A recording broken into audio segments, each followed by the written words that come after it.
Before the next episode of X Job Downloaded starts, I have a big favour to ask. If you've enjoyed any of our episodes so far, please can you click on the follow button on your platform.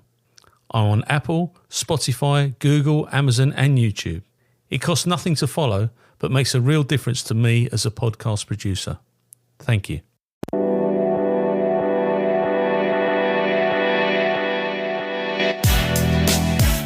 My name is Paul Maleary, and for 30 years I served with Essex Police. During my time I interviewed suspects for murder, abduction, rape and extortion, plus many other types of crimes. Now I interview former police and military personnel and those people that have an interesting story to tell. Sit back and listen to X Job Downloaded.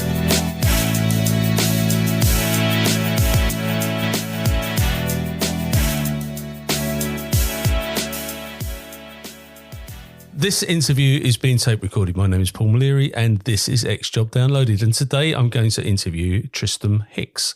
Now, Tristram is a former member of the Metropolitan Police and he's now the author of The War on Dirty Money. The book is published and available for those people that are into anti-money laundering, which is a fascinating subject and goes on far more than people think. Good morning to you, sir. Morning, Paul. Very nice to be here. Well, thanks for the chance to speak. No, it's brilliant. I'm a bit of a LinkedIn stalker, so when I see people and I think, oh, they're interesting, and you fell within that criteria.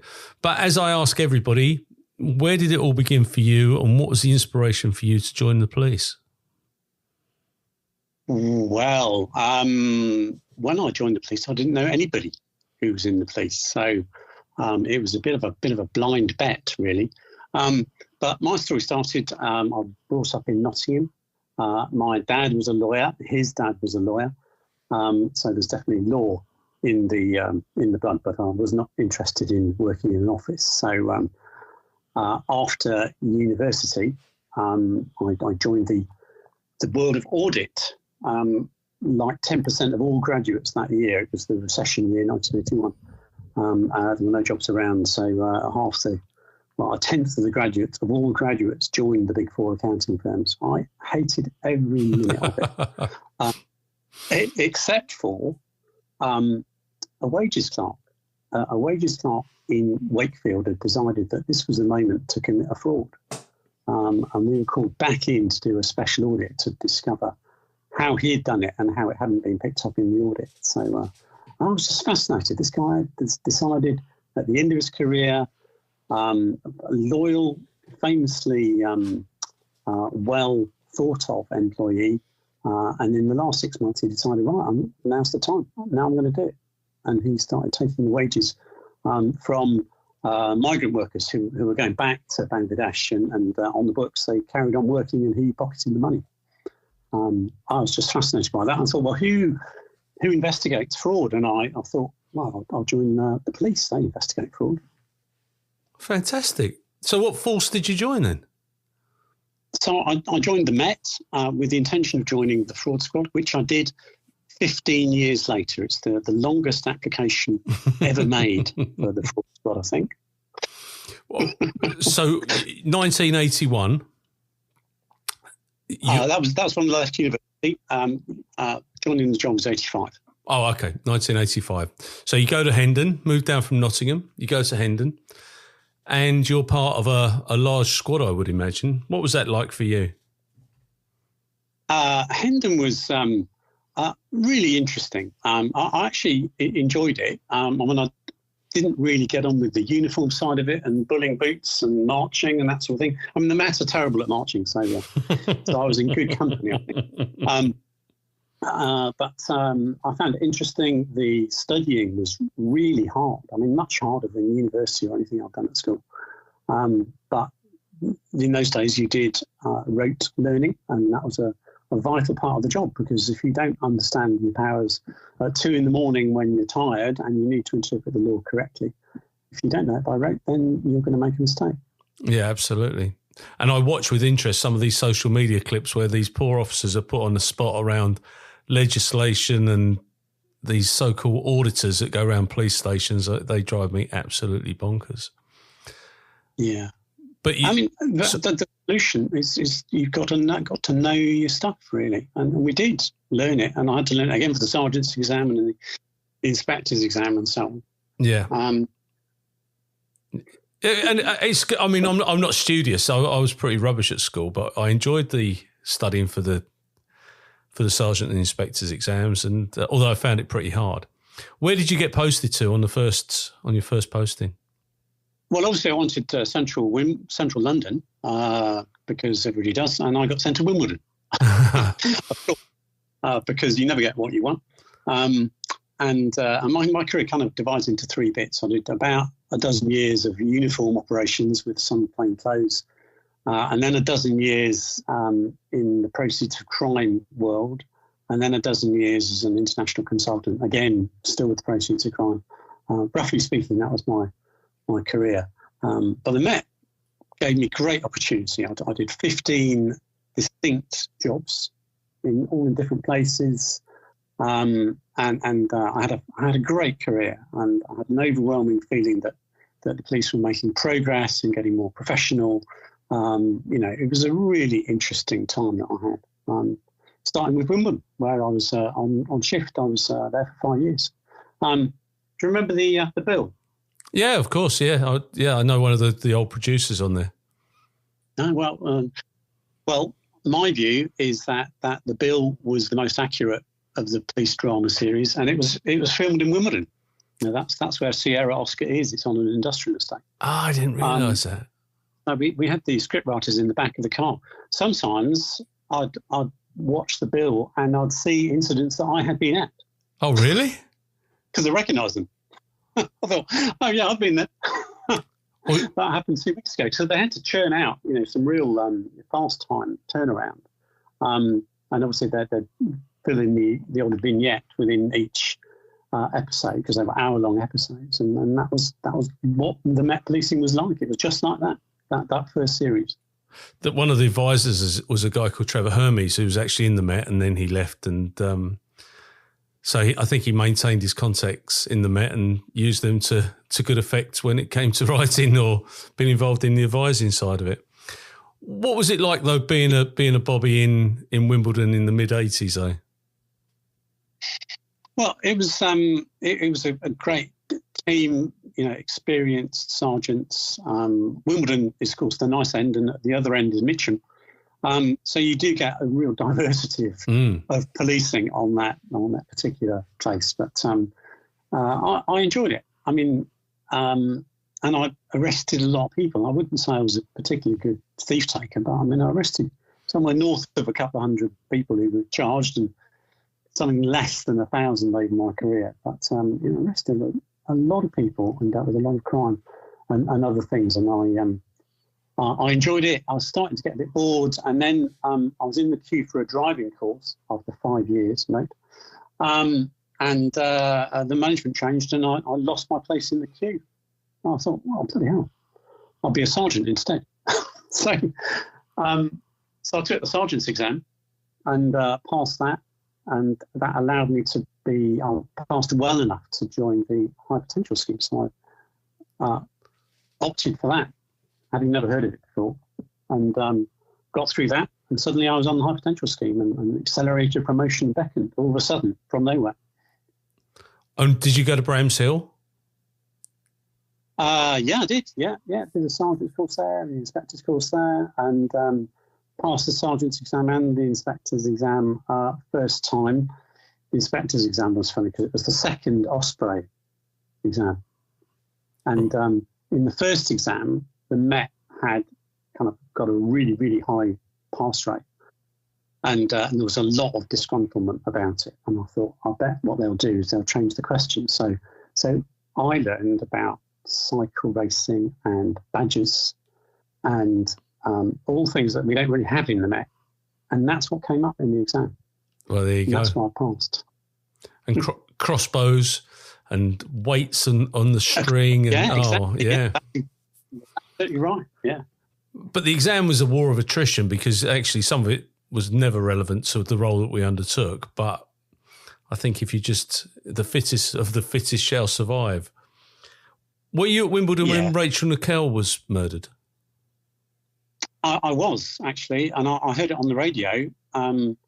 And my sister was a blonde with a 2-year-old son living in Wimbledon. Wow. So for a dreadful moment, I thought, bloody hell. So I was kind of urgently calling in to find my sister to check she was all right, which she was, yeah. But it was obviously a terrible, terrible crime. Oh, yeah, horrendous. And a very difficult inquiry for which the Met got bad press, even though, I mean, everything they did was supported by the prosecution and the judge authority to do. But, terrible crime. But it's easy to point the finger at the police, isn't it? Because the police very rarely come out fighting and defend themselves, despite the fact... Yeah, well, I mean, if you don't have a sense of humour, then you definitely shouldn't join the police. Well, yeah, indeed. But, the police get thrown under the bus so many times, and sometimes it's absolutely right, but on occasions it's not. It's... Yeah. I honestly think it's got a lot worse recently, and I'll kind of come to that, but I want to just sort of cover, my policing, really. We talked about humour, and I do think that the police humour is the thing I miss.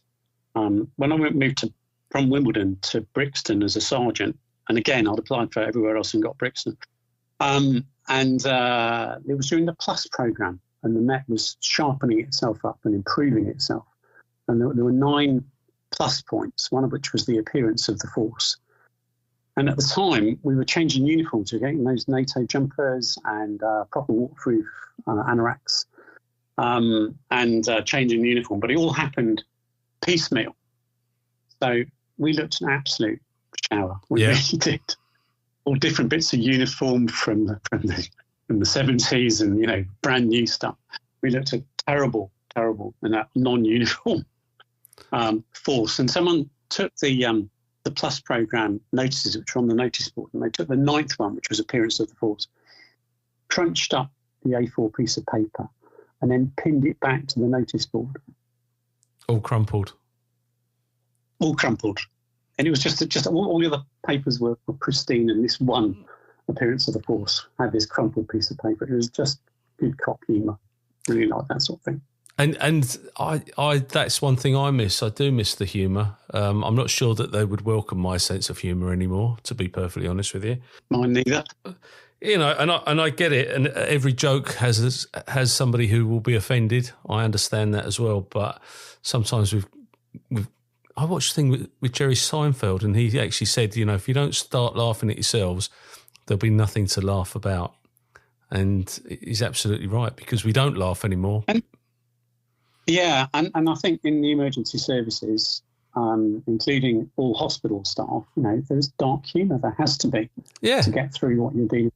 And we should, as a society, we should just accept that this is a necessary part of our well-being and our welfare, to have that sense of humour. Yeah. And yes, it's going to be inappropriate, and we need to recognise it as such. Yeah, we should have separate rooms, or they should have separate rooms where they can go in and say what they want without fear of somebody coming and giving them a Reg 7 or whatever they're called this week. I would bring back police canteens, which is where we started this meeting, didn't we, really? Absolutely. On LinkedIn. Absolutely. No, I'm absolutely with you. I mean, I know that my headline offended somebody because I said that's where we sorted out wrong-uns, and it wasn't meant in that way, but police canteens were a valuable asset to de-stressing, and that's where we should be. We should have that ability. In fact, the Brixton canteen was fantastic. I remember going there, and they used to do the best curry lunches, and the food was superb up there.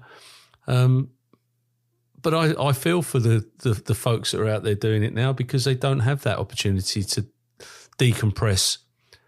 Walk in from a fatal road collision and sit there all quiet, and everyone knows that you're really upset, or you had shoulders to cry on in the canteens. But what do they do now? I think it's really difficult, a very challenging environment to be a cop now. I mean, it's always been challenging, but with the videoing of operational stuff and the lack of resources and the lack of experience, I think it's a much more challenging environment than it was before. Oh no, when I joined the police, I was told at training school, you will make mistakes. Everyone makes mistakes, but the job has your back. And as long as you intended to do the right thing, then the job will look after you. And actually, that was my experience. Yes. I know people may say that they weren't looked after, but during my experience up to 2010, people had your back. The job had your back. And I do think it's important to have that assumption, because if you're a cop, you're constantly dealing with chaos. Yep. Everything you go to is chaotic, and you have to bring order to it. The newsletter at Brixton Police Station was called the TBJ, the Typical Brixton Job, which is another police scheme, because there is no typical Brixton job. No, absolutely. And that was that. But the problem is that we've all seen things that, to quote somebody else, nobody should ever see. We've done things that nobody should ever do. Yet we're supposed to maintain, a normality. But what is normal? And if you threw other members of the public in to do that job for that money and expect them to come out as right as rain on the other side, they're deluded. Absolutely deluded. You know, how many kids this year will get murdered on the streets of London? And for every murder, there's a family behind that. And for every family, there will be a police liaison officer, or there will be a crime scene investigator. There will be an SIO. These are things that get forgotten about. The work that goes on to keep the public safe is just ignored in so many quarters. And part of this podcast for me is putting that right a bit. Now Brixton's not a safe place, as you would imagine, to be a cop. No. But actually, I went from there to South Nord, which is an ordinary suburb, not far away from Brixton, but it doesn't have the kudos of Brixton. And I went there as an inspector, and eventually after a short time, I was a relief inspector, a shift inspector. So I had my own team, because they were changing the systems constantly, and they'd gone from what they call geographic policing to back to team policing, and I had my own team as an inspector. And as an inspector, during that 18-month period, I personally was faced with a man with a knife on 8 occasions. Now, I'm not patrolling as often as the constables and sergeants, and I hadn't really had that experience as a PC or a sergeant. And then all of a sudden, South Nord seemed to be a really dangerous place. And in fact, quite early in my period as a team leader, Derek Robertson was a sergeant, one of my sergeants, and he was murdered. He went to a post office robbery early in the morning, just on a weekday. And it turned out that the robbers had broken in through the ceiling into the post office, and they decamped out the back door, and Derek, armed with a wooden stick, put them on and was stabbed to death as a result. Wow. So very dangerous, very difficult to deal with for anybody. But Derek was a really nice bloke. I really got on with him really well. But all of a sudden, this happened. And obviously that has affected me as anybody who deals with a traumatic situation. And it's not something that I'll forget. We all need to realise that could happen to police officers at any point, and suddenly it did. But you're expected the very next day or that very afternoon just to crack on with it. I had a team. I had to carry on managing.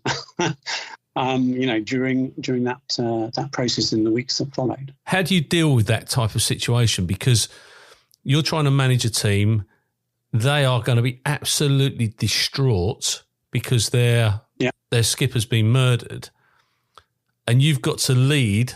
You're the captain of the ship at the end of the day. All the admirals are sitting up in the ivory tower, and you're the one who's trying to steer everybody to safe waters. How was that for the team? Yeah, in fairness to the admirals, I think that and all of situations like that do affect everybody at every rank. So everybody's affected to a bit, but when it affects you so very closely, you simply have to look after people and look after yourself, and recognise that you're going through a process which doesn't feel natural, but your body and your mind will have a natural reaction to it. And you won't be fixed in a straight line, but you will be fixed eventually through time.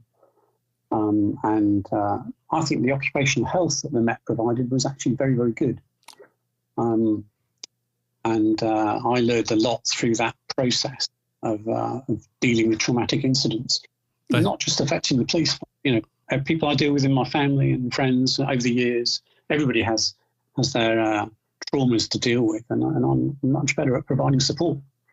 That's really refreshing to hear, actually, because sometimes the occupational health, they're very well-meaning, but they're not always the best resource. I don't know why, because they're there to provide that support, but they don't always achieve what they set out to do.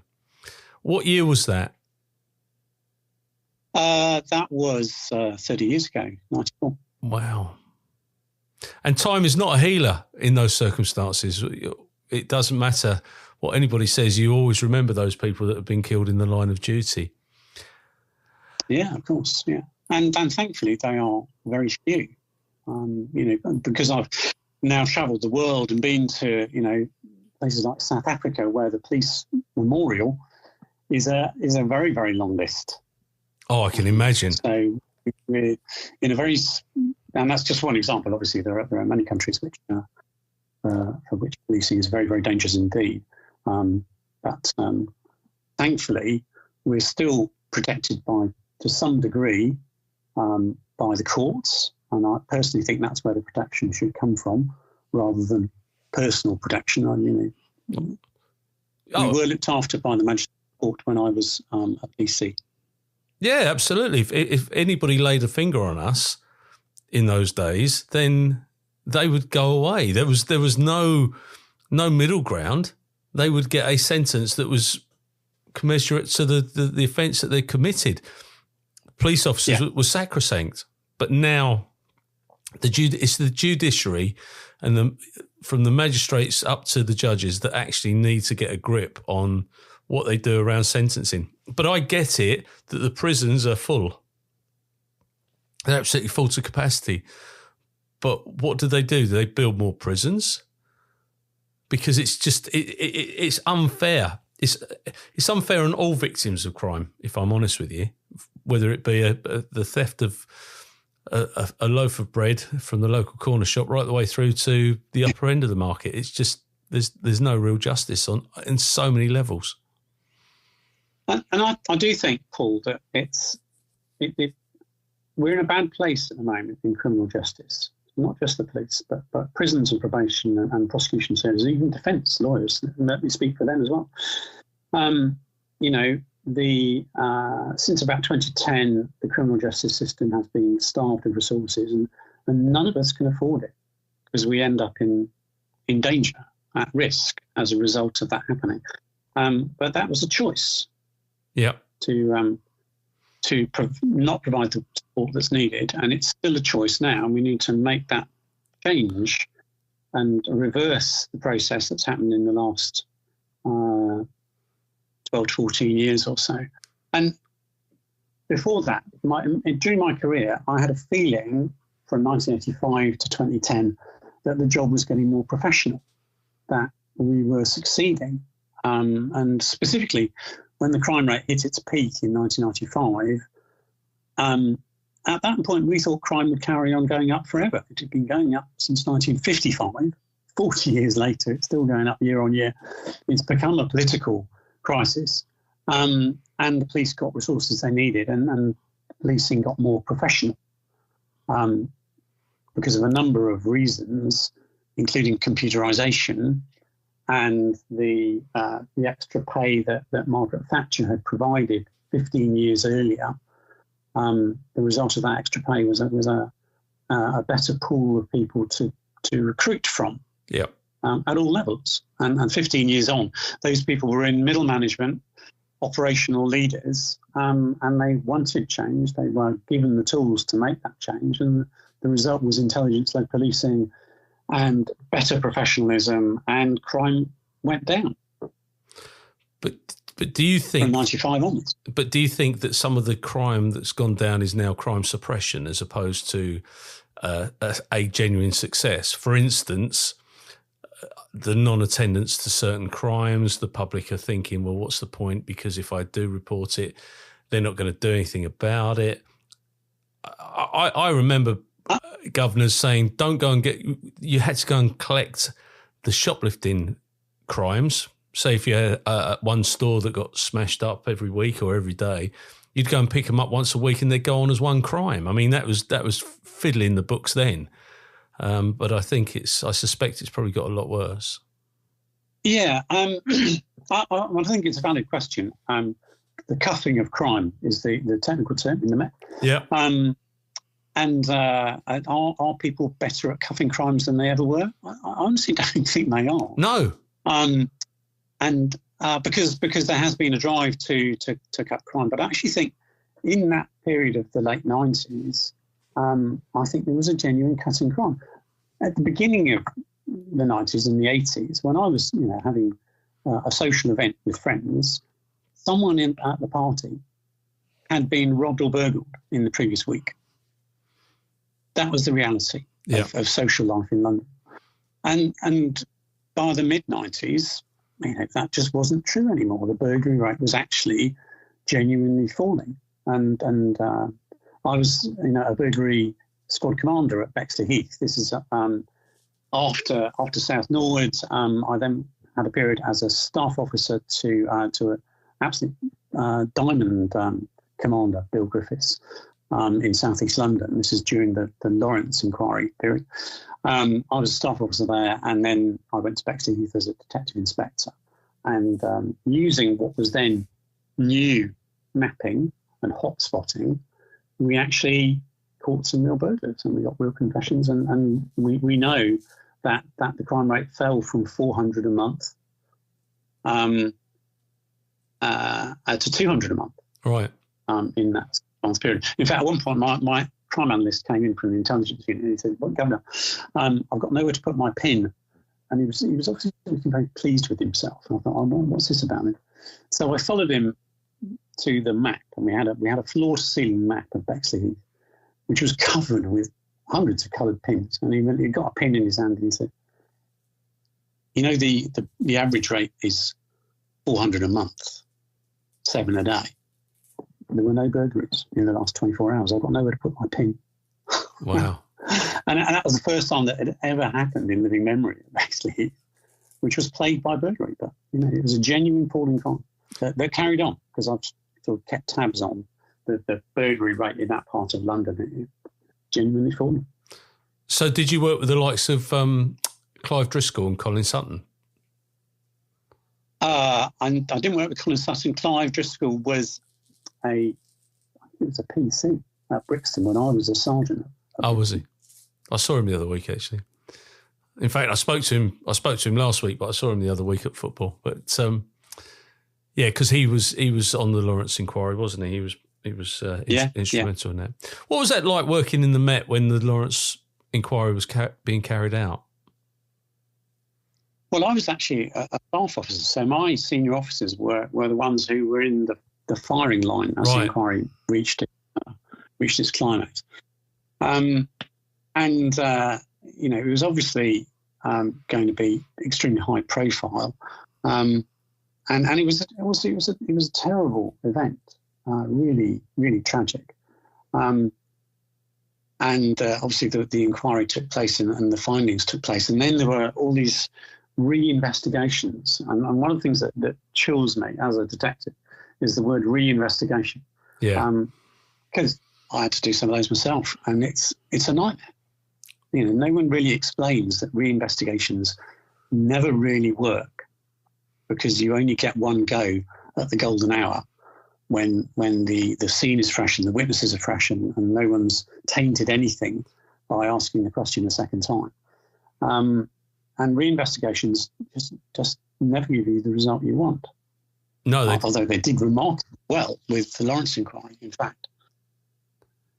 Yeah, they did do remarkably well, but you're quite right, because the hindsight police, what you've actually done is you put twice the amount of effort into the one job.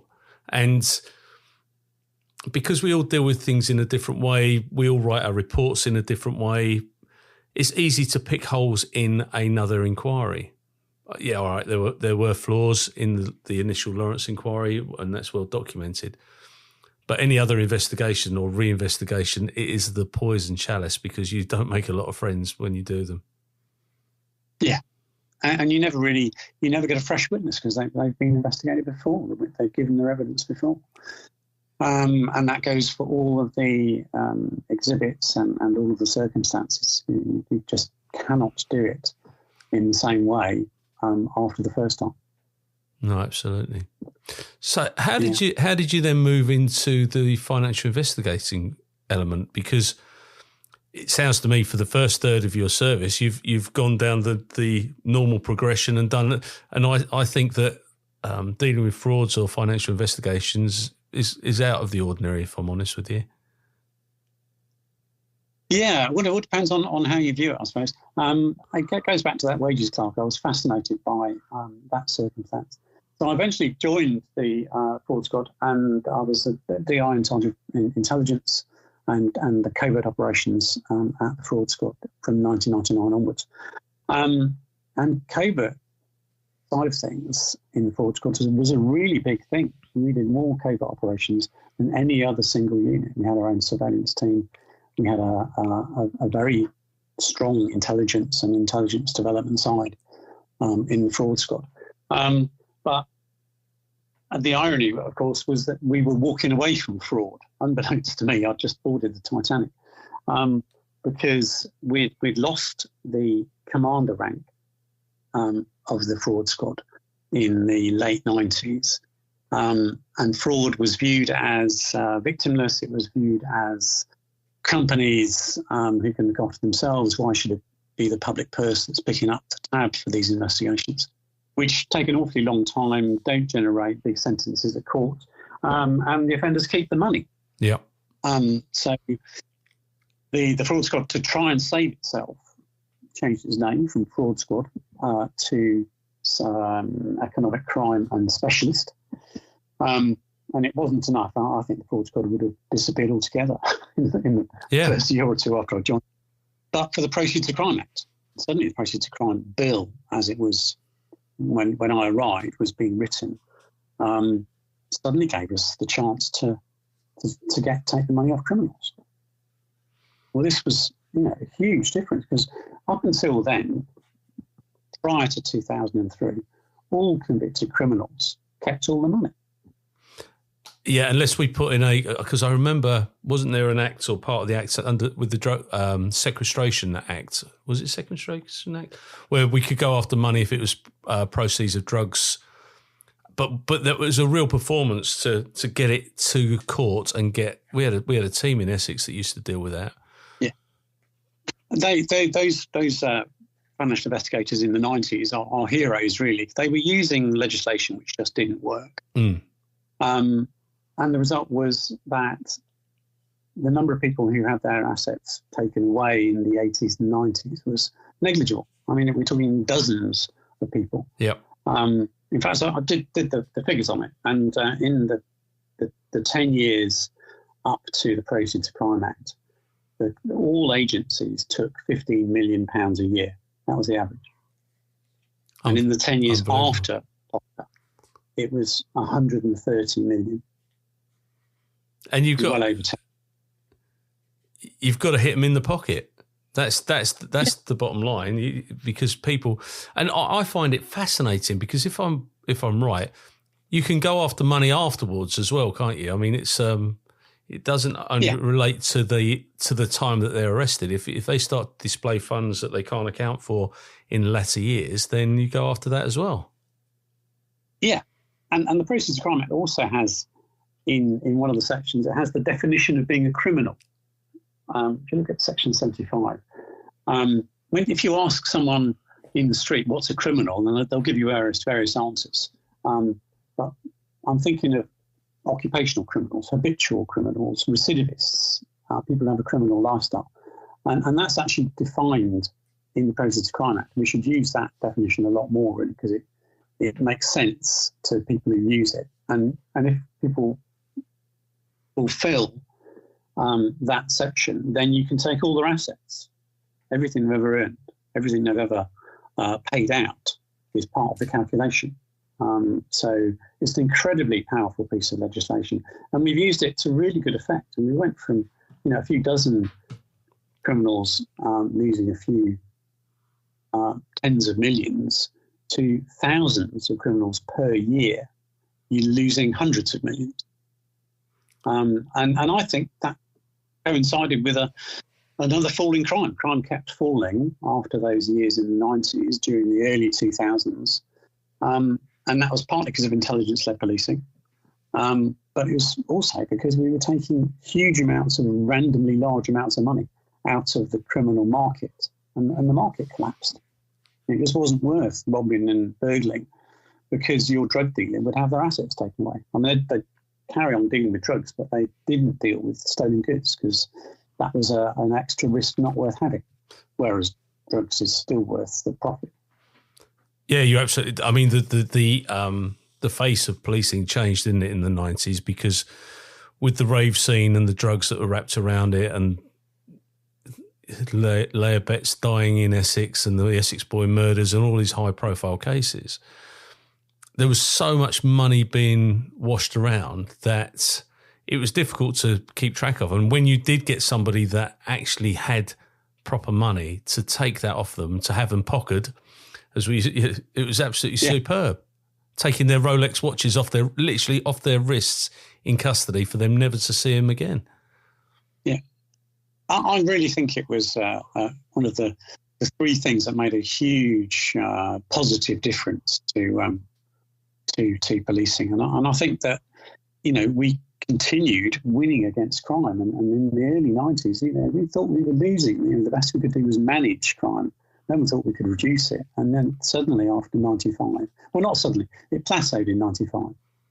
And then crime started to genuinely fall away. And one of the results of that is that things like antisocial behaviour, which has always been there, was suddenly brought to the fore because, you don't worry about antisocial behaviour when you're being robbed and burgled. But if that's not happening, well, other things come to the fore. Yeah, absolutely. Absolutely right. What was the most satisfying job that you oversaw, though? Because, I mean, as a manager in that world, you must have been the signatory for so many different jobs. Do you remember any of them that was particularly satisfying? It's very hard to say. I mean, there was an operation which kind of people have lost sight of when the SED6 raided the safety deposit boxes. And there were three safety deposit locations, all run by one company. And we got a warrant to say that we think there's probably child porn and drugs and weapons in these safety deposit boxes. And we raided those sites, and the result was, I think it was over £30 million in cash, plus the drugs, plus the kiddie porn, plus the guns. So that's all three locations. So we got what the warrant said we would get. But from a legal point of view, you can see that each box is a premises. So there were some legal issues to get around, but it was a hugely successful operation. Quite remarkable. Operation Rise. I wasn't in charge of it. I was also there, as it were, in charge of one of the locations. Yeah, and that's being part of the team and recognising that you're part of the team is very important as well, isn't it? In those roles. Yeah, and I was very, very blessed that we had some great teams, very, very professional people. The best financial investigators, because I was in charge of the Met Financial Investigation Operational Command, but also bringing financial investigations to all the boroughs, something called Operation Payback, which brought financial investigation to the front line in every police station. And the best financial investigators were experienced detectives who just did the extra training to teach them about finance and to look at the money. But also experienced investigators, because you get people who, in the uniform side, who investigate traffic and are investigators in their own right in other areas. And you can make them good financial investigators as well. But they have to have that extra tenacity and extra lateral thinking to think about the money and follow the money. But the results were amazing.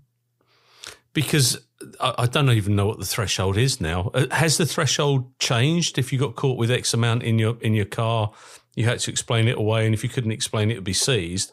Has that threshold? Yeah, it started at 10 grand. Within a year, it was 5 grand, and then £1,000. I think that's still £1,000. It's a long time ago. Yeah, it went down to £1,000 very quickly, and of course, part of the money came back to the forces. And I was in charge of that as well, how we would dispense the money in order to get more money. So we invested in people and in kit and in training, particularly managers.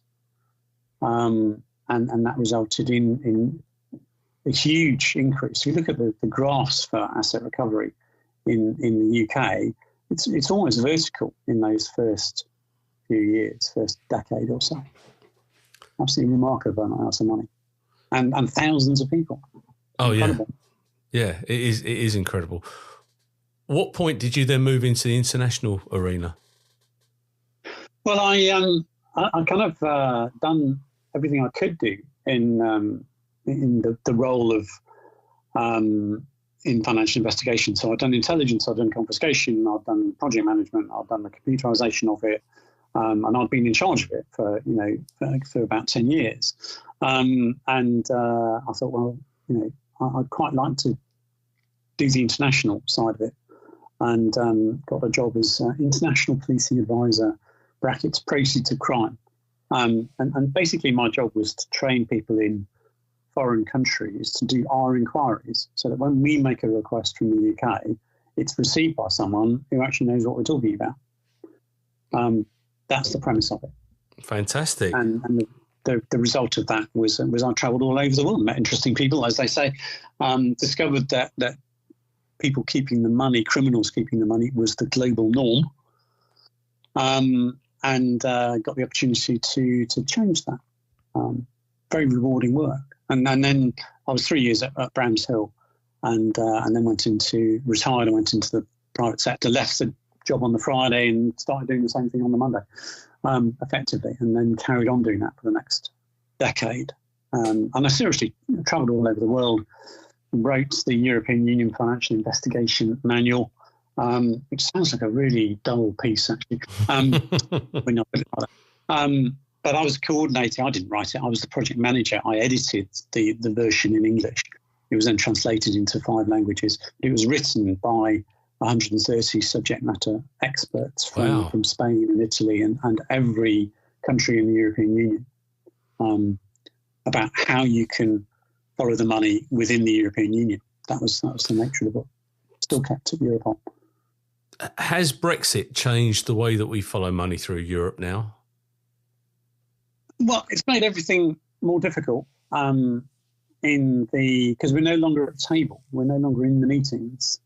And that makes things more difficult. I don't think Brexit has, at a technical level, it's made it a bit more difficult because we are, no longer use European arrest warrants. We're not part of the progress that Europe is making because Europe, according to Burkhard Mull, who's the head of financial investigation at Europol, confiscation in the EU doubled in the last 5 years from 2 billion euros to 4 billion euros.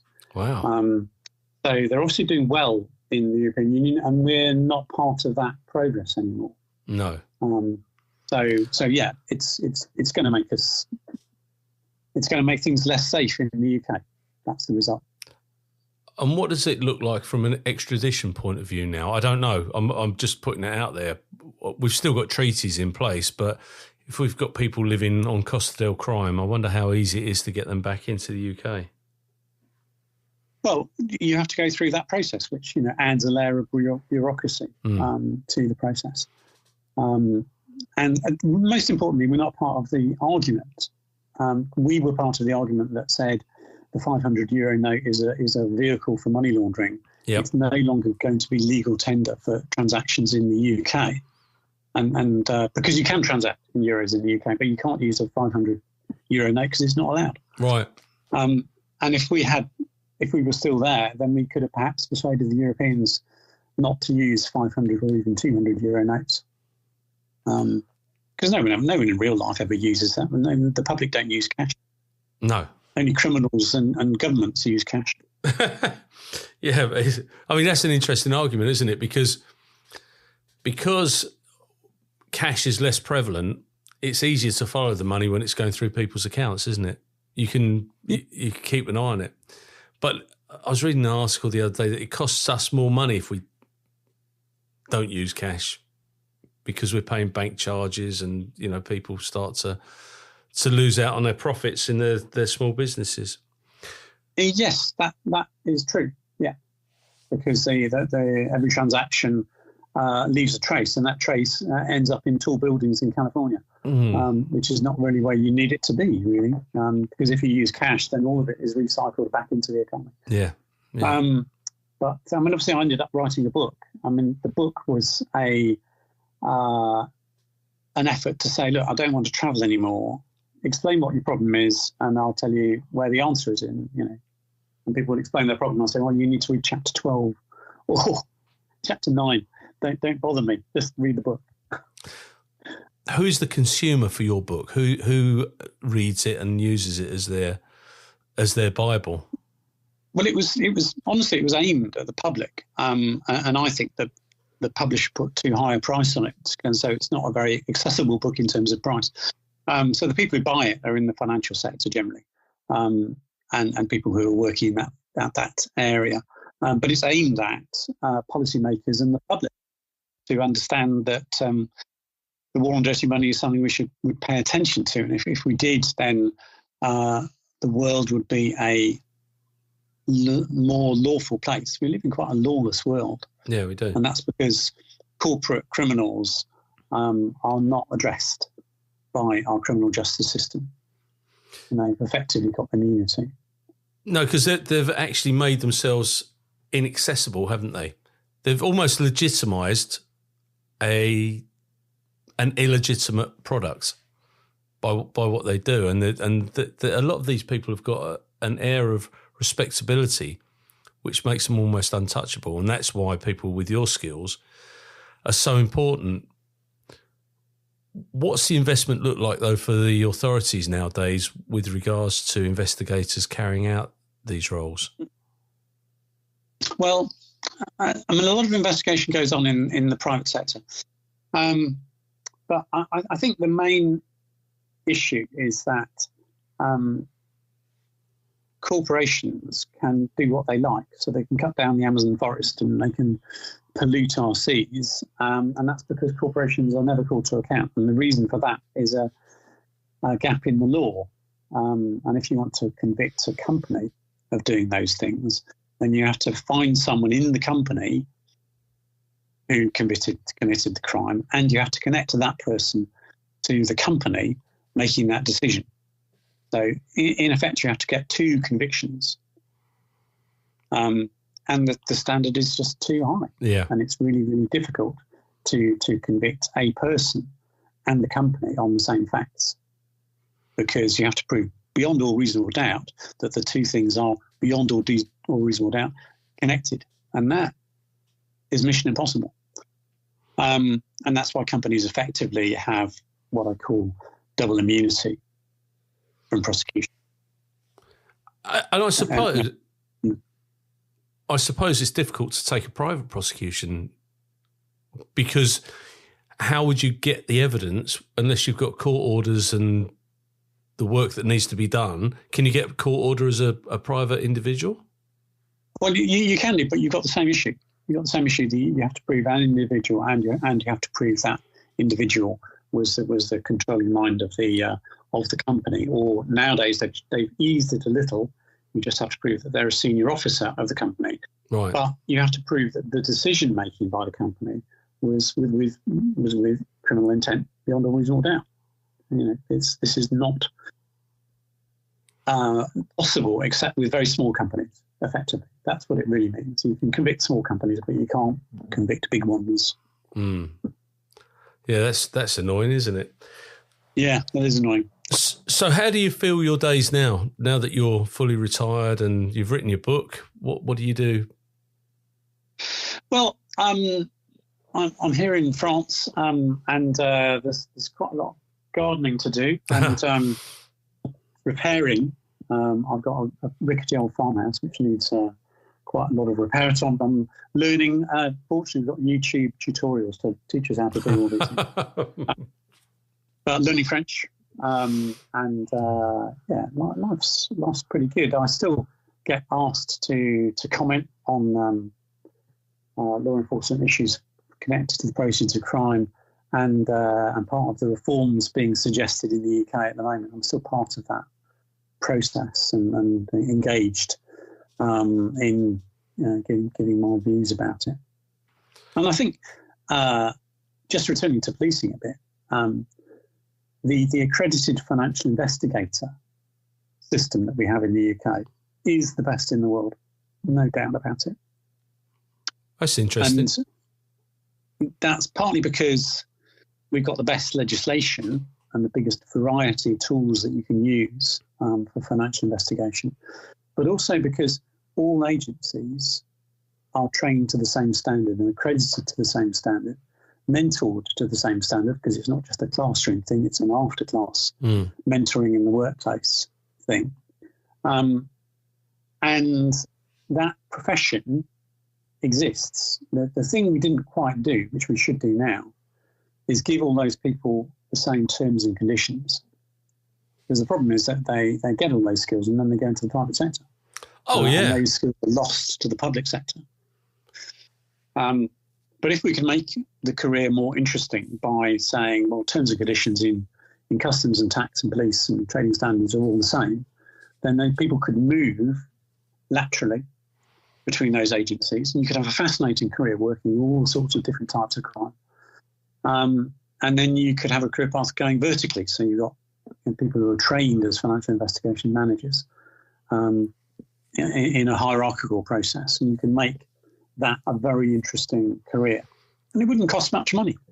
You'd certainly save all the money anyway, because financial investigators, by definition, everywhere in the world pay for themselves many times over. Yeah. They all do.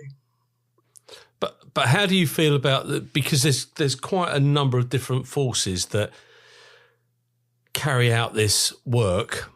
Should there be a central, I suppose, as part of the NCA, but because you've got the Met have got their own economic crime unit, the city. In fact, I think probably every force has got an economic crime unit. Is that healthy to the investigative world? I think there's two things I'd say. One problem is economic crime, because we pigeonhole. People think of it as financial, but actually burglary is economic crime, robbery is economic crime. Yeah. Crime with money as the motive can be addressed through financial investigation. And that's the point, that the technique of financial investigation and making that a priority means that you could turn investigation on its head. And what I'd like to see is financial investigation teams led by financial investigation managers, and they would follow the money, and then they follow the money and discover that it's a burglary. So then you bring in a burglary expert to prove that crime, or a robbery expert or a fraud expert, but you start with the dodgy money. And that way we wouldn't be siloed. Because what tends to happen in the police is we have a burglary problem, so we form a burglary squad. That solves the burglary problem, and then we have a robbery problem, so we put all those people on the robbery squad, and the next thing is the fraud squad. And we chase the crimes, but if we had the premise of following the money, then we could just follow the money, and we could deal with the crime on the way. Because my experience as a financial investigator is that you start with dodgy money from suspicious activity reports. You almost always find the offence that's come from, and then you can address that crime. Yeah. and you get 2 goes because you can prosecute for money laundering and you can prosecute for the crime. Well, and you can get a sentence for the crime and you can get confiscation for the money. So you get a double whammy at every stage, at the investigation stage and the prosecution stage and at the conviction stage. So it's much more effective and efficient. That's my experience.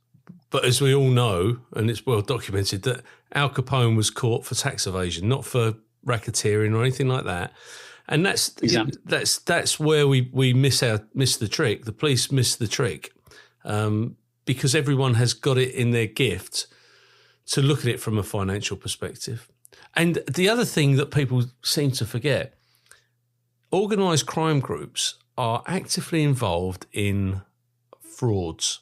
That's what they do. So it could be the phone call that you received to say that your EE account is out of date, the using the Fire Stick so that you can watch football from anywhere in the world. Whatever it may be, these are financed initially by organised crime, and all you're doing is washing their money for them and putting it back into the system and generating more money for them. And they are organised criminals, and that just seems lost on the public because they don't think it's like, oh, that's all right. You know, I bought the Fire Stick or the jailbroken whatever box it was at the local pub or off eBay. No, it's a crime, and it costs us, the public at large, it costs us more money to have the subscriptions for our Sky or Netflix or because they're stealing what is actually there. And I know people will listen to this and say, oh, so what? It doesn't matter. But it does matter. Well, in fairness to the general public, they have an excuse. What's the excuse for senior officers? Well, yeah. Well, yeah, you're right. I mean, there's bound to be senior officers listening to this who are doing exactly that, watching their television, their football, whatever it may be, through a unauthorised device. It was quite interesting because I ran a project, the Payback project, that introduced financial investigators across the Met. And I was talking to senior officers, and they were not, they paid attention at first, and then their eyes would glaze over, and I knew I'd lost them. And it took me a while. I thought maybe it was me, you know. But it turns out that they were looking for risk. As senior officers, they're dealing with risk all the time, risk to life, risk to their officers, risk to reputation, risk to property. And they're all dealing with risk. And all I was talking about was benefit. You know, it's bad for criminals. It's good for morale. You get money back into your budget. It reduces crime. And I was saying all these good things, and they were waiting for me to talk about the risk. And that's why I was losing them, because they're so ingrained in dealing with risk that's their priority. They want to identify risks and deal with them. But they don't think about the benefits of financial investigation and asset recovery because they're too busy dealing with risk. So if we're going to get them to pay attention, then we need to put risk into the equation. What was quite effective was putting a risk to transfers and promotion. That focused the mind in the Met. And the result was thousands of people lost hundreds of millions of pounds because the senior ranks came on board. Yeah, you're absolutely right. But if you remember back to the day when you'd pull into, let's say, the McDonald's as you go into East London, just before you get to St Catherine's Dock and that all along there. Yeah, sorry, you're north of the river there, mate. Oh, yeah, sorry. Yeah, can't help me there. But you'd pull onto a forecourt of a petrol station and there'd be somebody selling DVDs. And that money was going back into terrorism. Now, we knew that. We knew that as police officers. So your risk is there, but nobody ever dealt with it. We relied on the Federation Against Copyright Theft, and because nobody would deal with it. And it's all about washing up the money. It's the sweet shops that we've seen grow to absolute ridiculous amounts in central London. They can't possibly all be making money. And this is well documented, and I'm not libeling anyone. Barbers, if they cannot possibly all be making money, but we see it happening. But who investigates them? Well, back in the day, Paul, the biggest DVD factory of the day, were about 2007-ish, something like that, was discovered by uniformed patrol officers in East London. And they were, intelligence-led policing had said that stolen cars were being dumped in a particular piece of rough ground in East London. So they went there, discovered the guy in the car who was joyriding it, who had nicked it, who was taking bits out of it, arrested him, and he said, "Oh, you don't worry about me. What about all those Chinese in the factory over there?"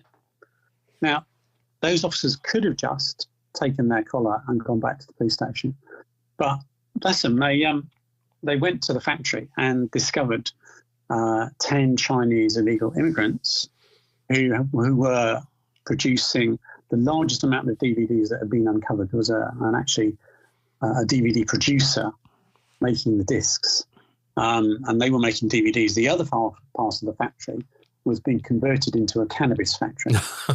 So those officers uncovered just astonishing organised crime. Yeah. And because of the way it works, that was brought to the attention of SCD6, and we went and secured the conviction with the help of fact. So it can all work well, but the reason we were there was because uniform officers were being professional, following intelligence, going the extra mile, doing the investigation in a wholly professional way.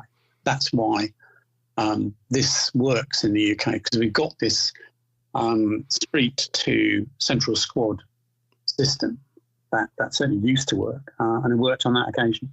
Something not you don't see in other countries, to be honest. No.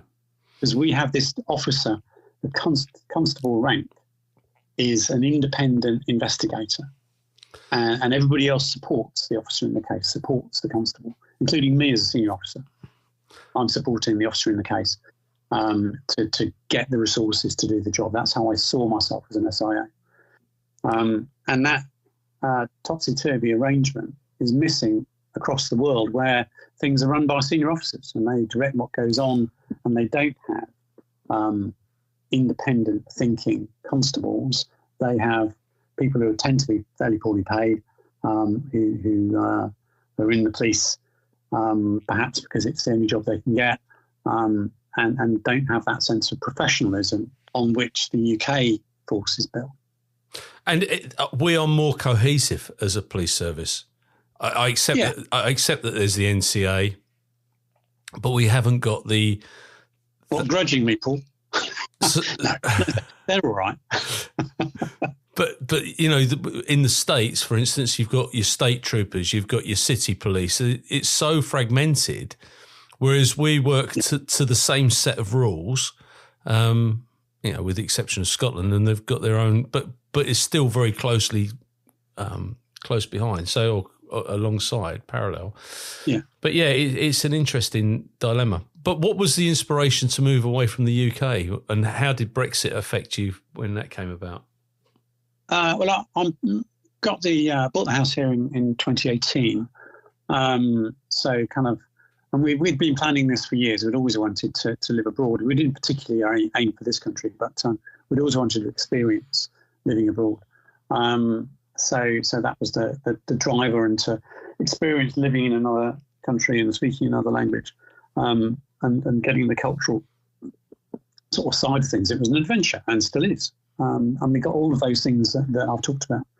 And it's worked really well. Yeah, we're very happy here.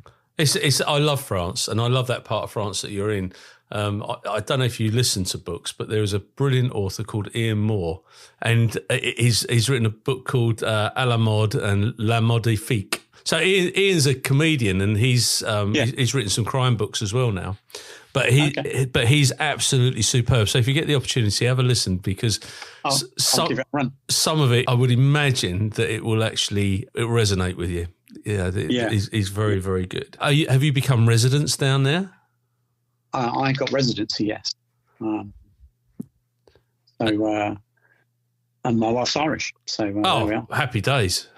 Yeah, we're just looking at the Irish passport thing. My grandparents are Irish, so we're gonna go down that route. You should definitely do it. Not for yourself, for any kids. Yeah, because they get ongoing. And my kids, who are grown up boys now, men, have benefited from having their Irish passports. It's helped them in their careers, in a really material way. Ah, that's a really good point. So, what does the future look like for you now with work and dealing with the money laundering aspect? What does that look like for you now?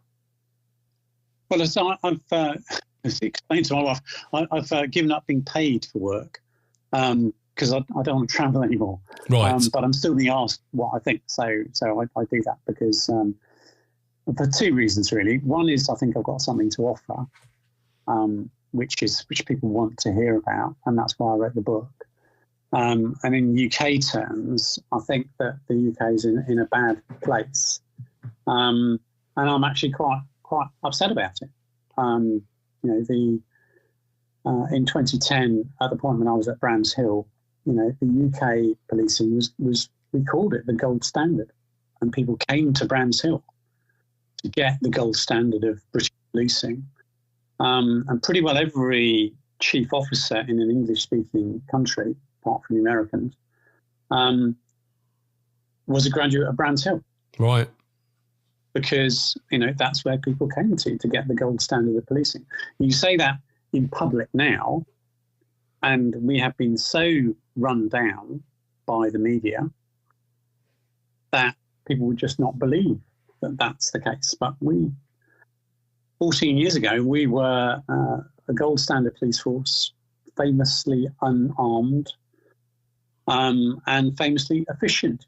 Scotland Yard would go out and investigate things. Scotland Yard would be visited in order to find out how we did it. In fact, a lot of my time as a senior officer in Scotland Yard was dealing with foreign delegations who were coming to find out, how do you do this? Right. And that's something which has been taken away. And my view is that the police force was deliberately run down. But do you think that is a political move, or do you think that is poor leadership from within the police? I think the driver is political, and it's driven primarily by the desire to cut public expenditure. So there's a general, and that's a general conservative view of the world, is to cut the public purse wherever possible. But it's been taken to extreme lengths. But I think that the police were viewed as a particular target. And perhaps part of that is because we had the temerity to arrest politicians for cash fraud and that kind of thing. And an uppity police force is something that some politicians don't want. Oh, absolutely. I mean, David Cameron was instrumental in the attempt to implement Sheehy.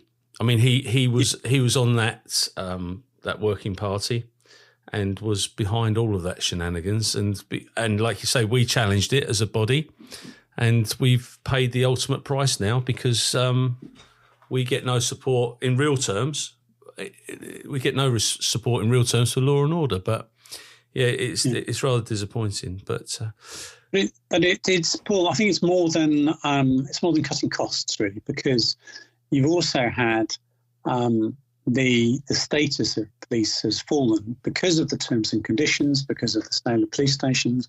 One of the first things to go was Brands Hill as a deal in the crowd. Sold and then not reused; they're just left empty. And it's not just police, because Sunningdale, the civil service training centre, was also got rid of. But the laws were changed to affect terms and conditions and to allow police and crime commissioners and to get rid of police stations and create a new body for the investigation of police complaints. All of these have, and direct entry, all of these undermine the profession. And they're legislative things. Yeah, you're absolutely right. I mean, you won't find an argument with me on any of those counts because I've got absolutely no time whatsoever for the police and crime commissioners. And I'm sure some of them are very, very nice people, but I wouldn't get a plumber in to build a brick wall. So why am I going to get a businessman an investor. Well, nothing personal against any crime commissioners. One of my mates has just been elected the Cumbrian PCC. He's an interesting guy, actually, Dave Allen from ex of Europol. But politicisation of policing leads to corruption. Absolutely. My specialism for the last 14 years has been anti-corruption as well as proceeds of crime, because the two things go together. Absolutely. Yep. I mean, the Bribery Act, all of those things. If we started digging into, look, I'm not suggesting that they're bent in that way, but it does. Politics breeds corruption. Forget all the shenanigans that have gone on with the police. There are things that are happening that are incredibly bad because of the corruption that politics brings in. And these people will get highlighted by the media, and they'll just be chip papers the next day. But if a police officer does something, guess what? They live with it for the rest of their lives. I mean, just saying a bit about corruption. Police and corruption kind of go together as well as politics and corruption. Yeah. And we kind of know this because I joined in the 80s, and the Met Police of the 70s were famously the best force money could buy, if you remember that. Yeah, absolutely. And we had a couple of commissioners who sorted that out. And when I joined in the mid-80s, we were still talking about corruption, but it was in the past tense. Yep. The tail end of Operation Countryman, the last operation against, well-known operation against corrupt policing. So, and things changed. They made changes to eradicate corruption at a normal level, this is detective level, in the Met Police.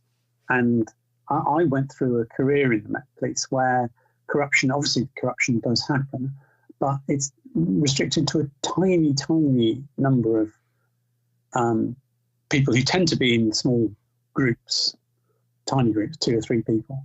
And so as an ordinary officer, you're just not aware of it at all. Even as a senior officer, you're not aware of corruption in your day-to-day life.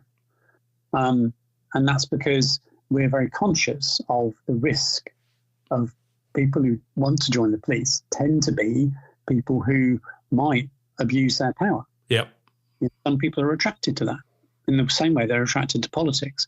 And that's why we have vetting. That's why we had home visits. That's why we went through a huge process to ensure that corruption didn't happen. And we had a well-resourced anti-corruption command. Those were the reasons for that. And I'm now reading that we don't do vetting anymore. We don't even interview people. No. Never mind the home interview. But listen, let's go back. We had to get permission to get married. I don't know. I wish I'd have said no. No, I don't mean that. But we had to get permission to get married. We had to get permission as to where we purchased our properties. And the reason being is because they didn't want you buying a house in Croydon next to a yardie or in Braintree next to an IRA sympathiser. Yeah. And it made perfect sense. But of course, as soon in 1994, when they did away with the housing allowance, they couldn't control where you lived. They had no real say. And even if they did, they couldn't be bothered. And it's just another part of the standards, the public standards that have been eroded unnecessarily. I agree with that. I would bring back all of that vetting side of things because it's necessary. And the part of the issue is that police officers are viewed as numbers. When they talk about police officers in the current debate, it's the numbers of 20,000 officers who've been recruited. Well, what do we mean by we know what the numbers mean, but what does police officer mean? Are they vetted? Are they to a high standard? Are they supervised? Will they get experience? These people are not numbers. They're professionals, and it's quality that counts. Yeah, absolutely. And having an environment where that quality reaches its potential. And I felt, and I was part of that, that professionalisation of the police during my career was that sense of things getting better and actually winning against crime. Yeah, no, I absolutely agree. If we'd have gone after Kenny Noy now, Kenneth Noy would be convicted under Pocker, wouldn't he? Because we'd be able to show that his money's from ill-gotten gains. And there are a number of Kenny Noys.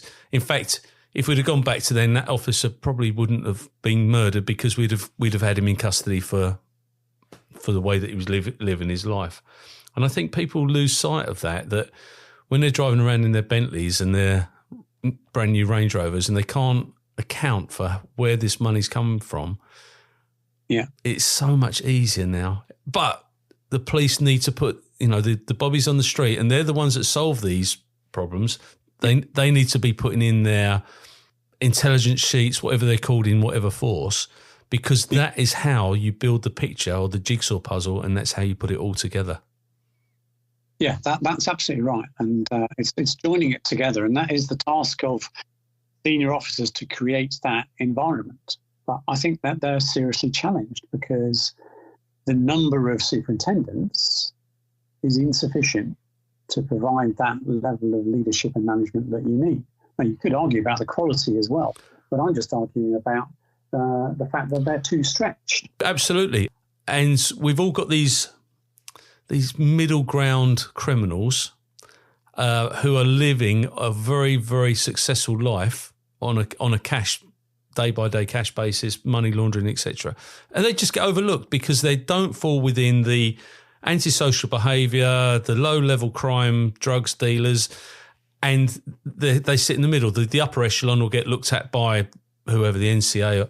So these middle ground millionaire money launderers, they'll just get totally overlooked.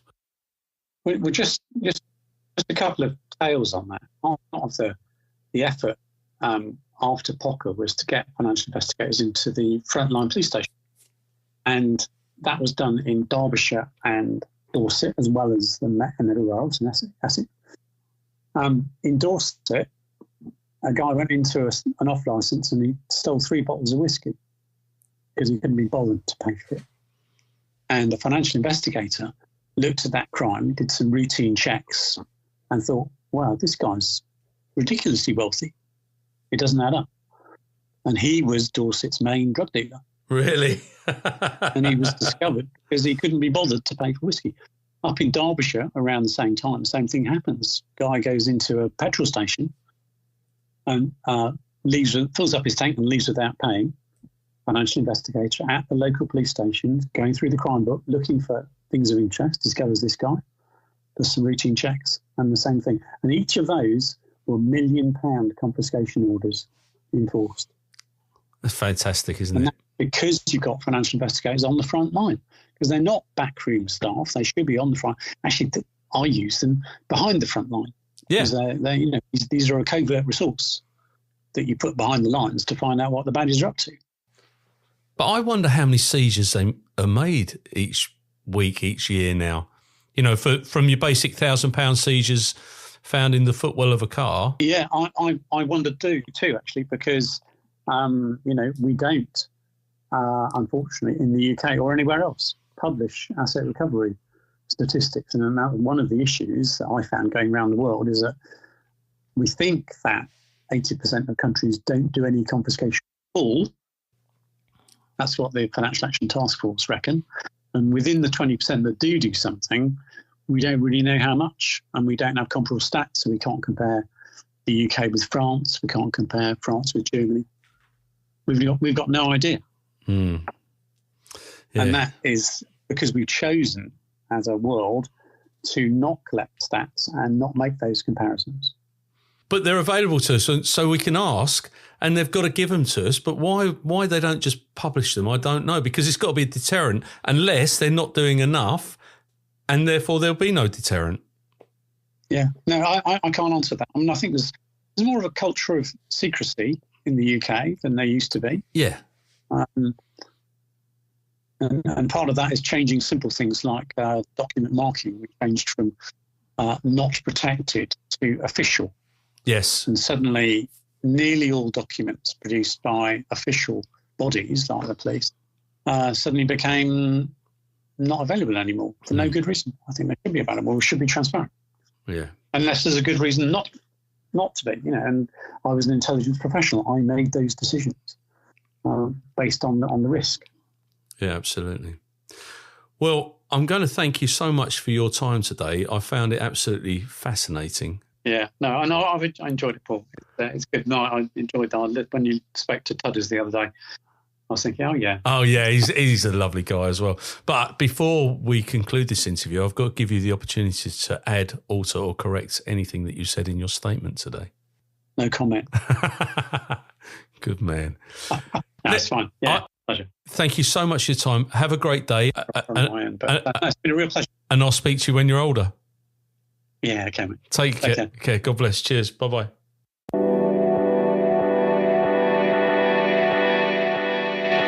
Thank you for listening to this episode of X Job Downloaded. Please like, follow, and share. Your support is invaluable. Thank you.